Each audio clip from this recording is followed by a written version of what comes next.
Attorney General Darshan Ramdani says new regulations are meant to create safe mechanism in the face of the new normal. We'll have the details to this story and more in the National Report.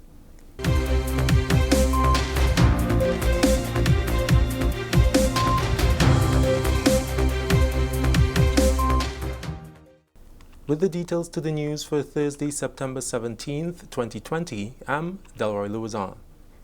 Attorney General Darshan Ramdani says the new open-ended regulations published under the Public Health Act are meant to create a safe mechanism as we seek to operate in what is being referred to as the new normal. There are some differences when compared with those that were published under the Emergency Powers Regulations. These include the requirements to wear masks in public, as well as business and institutional operations.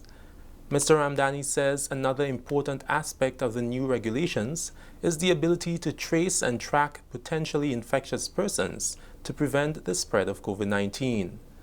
Section 10 of the regulations states that where a public health officer or environmental health officer has reasonable grounds to suspect that a person is potentially infectious, they can direct that person to go immediately to a place specified in the direction which is suitable for screening and assessment.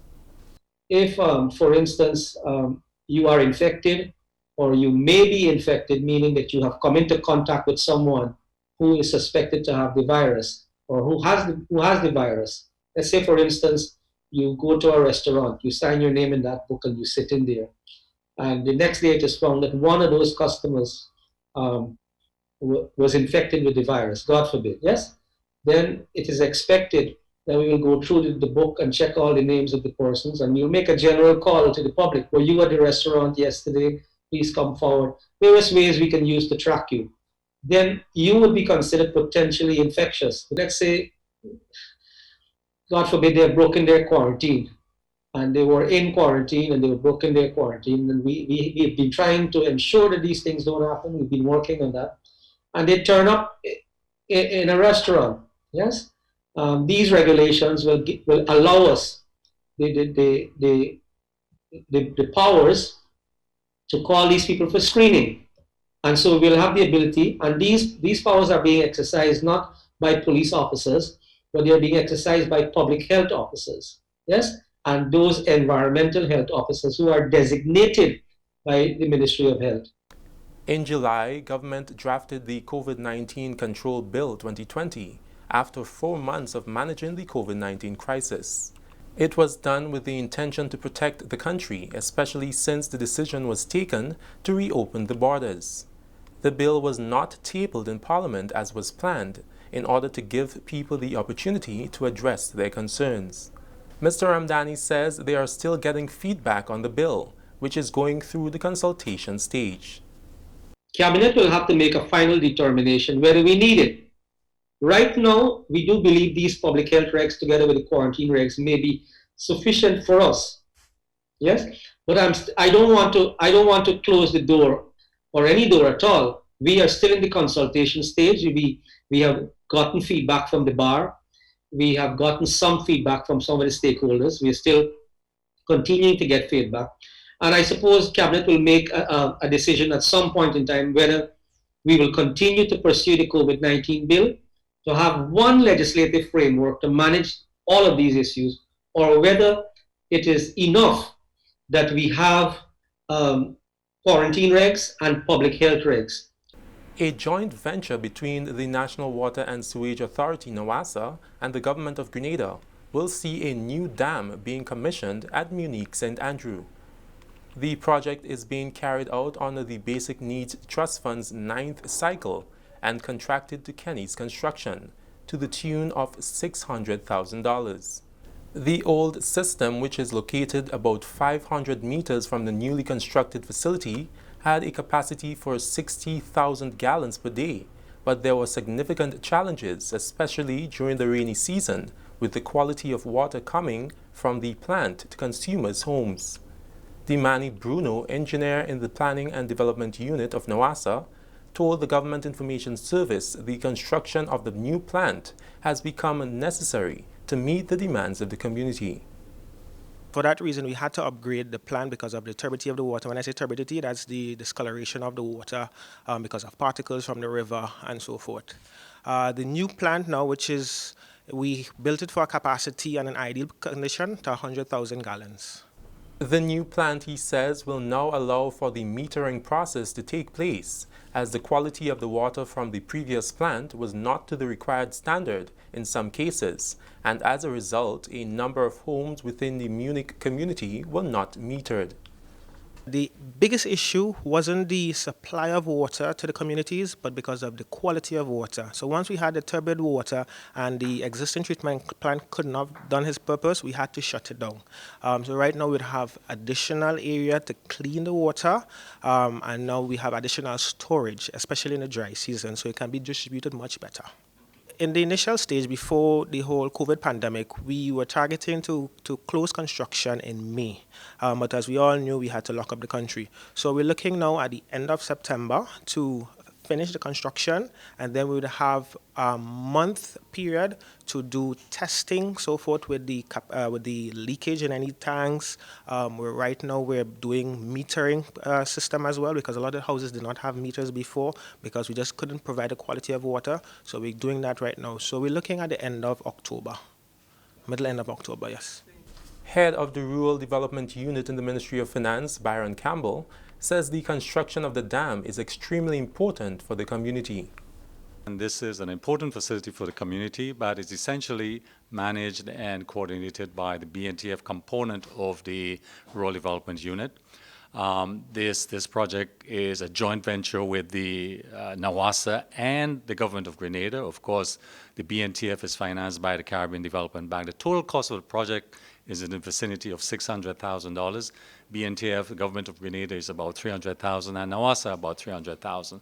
Project is very important, particularly for the Munich community. You're talking about 150 households, addition to communities or households in the Mount Carmel and surrounding communities. Critical, because if you look at what they had before compared to what they have now, water is essential.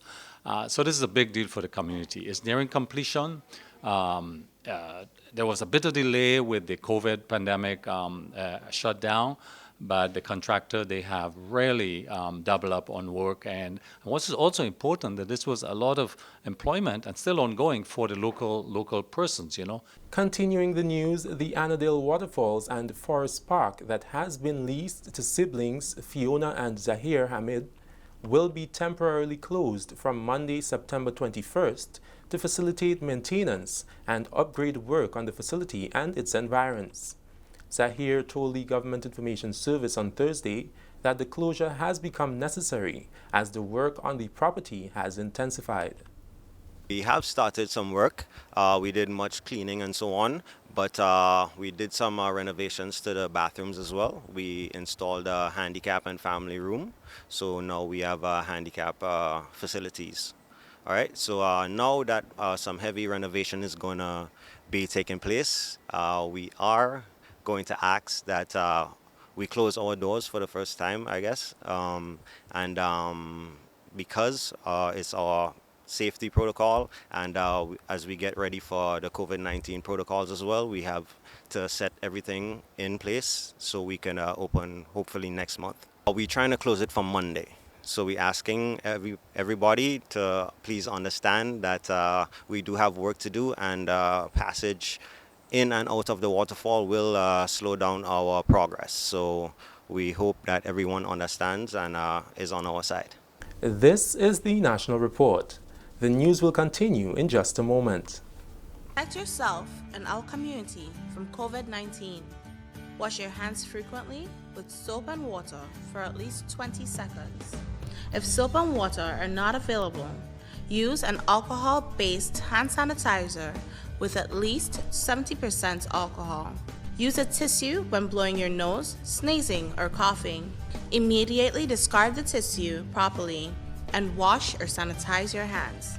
Avoid close contact with people who are sick.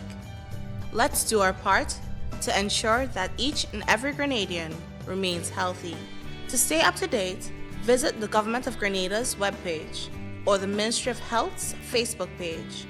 For more information, Contact the Ministry of Health's hotline by calling 53-VIRUS. This has been a public service announcement brought to you by the Ministry of Health. Welcome back. Grenada recorded its hottest temperature on Wednesday since 2005. Meteorologist Tricia Miller told GIS Wednesday's temperature of 34 degrees Celsius was higher than the temperature recorded in September 2005 of 33.8 degrees Celsius. Miller explained that high temperatures are not new to Grenada during the hurricane season. However, there is a trend of hotter temperatures globally. High temperatures are expected until the month of October, when the hurricane season concludes. Yesterday we recorded a maximum temperature of 34 degrees Celsius, which broke the record. The previous highest temperature was 33.8 degrees Celsius, which was recorded in September 2005. This is our heat season from May to October. It's the heat season for the region. So we expect high temperatures at this time of year. However, as I said, this was sort of extreme. What we're seeing globally is record temperatures for the past few months. In fact, August was the fourth highest temperature on record globally. So for us here in the region, it's sort of no different. And finally in the news, Grenada commits to establish advanced measures for ozone layer protection by 2021. Grenada commemorated World Ozone Day and the first ever Green Cooling Technology Roadshow on Wednesday under the theme Ozone for Life, 35 Years of Ozone Layer Protection. The inaugural roadshow formed part of the Grenada Green Cooling Communication Strategy Initiative of the National Ozone Unit, which seeks to generate awareness on the advantages of green cooling technologies, promote alternative refrigeration and air conditioning technologies that are environmentally friendly and energy efficient, among others. This year marks the 35th anniversary of the Montreal Protocol on substances that deplete the ozone layer and signals the progress made by governments and industries to cut 99% of all ozone-depleting substances.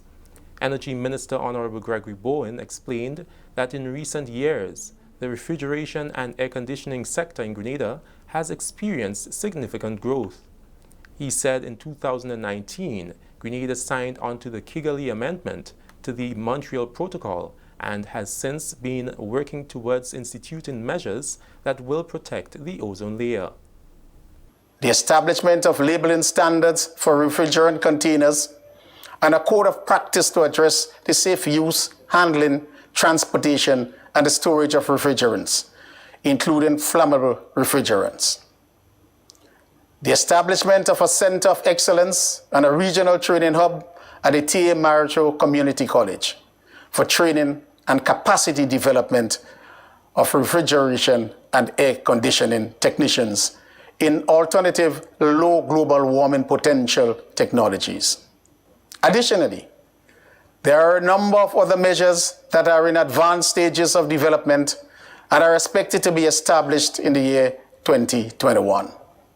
These include the development of a national cooling action plan, the establishment of energy efficiency labeling and minimum energy performance standards for the refrigeration and air conditioning sector, the implementation of the harmonized system customs classification codes for the disaggregation of all refrigerants. 6 air conditioning and refrigerant companies were represented at the event. They too are committed to the cause of promoting technologies that are environmentally friendly and energy efficient. On a commercial level, we will be introducing the R4513A and R454B refrigerant.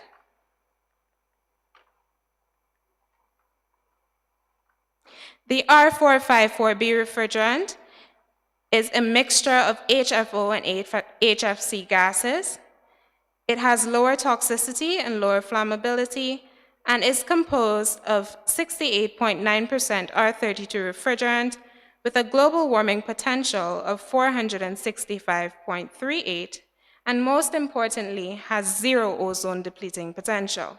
We do intend to introduce the more environmentally friendly refrigerant, which is the R32. Our technicians are also trained to use both, and we had made it a point or a commitment to ensure that all our technicians get additional training as time goes by. And of course, within the office, we as well are committed to providing or continuing our green efforts. That story concludes the national report for Thursday, 17th September 2020. Recapping the headline, Attorney General Darshan Ramdhani says new regulations are meant to create safe mechanism in the face of the new normal. That's all from us here at the newsroom. On behalf of all who made this newscast possible, I'm Delroy Louison. Thank you for joining us. We'll see you next time.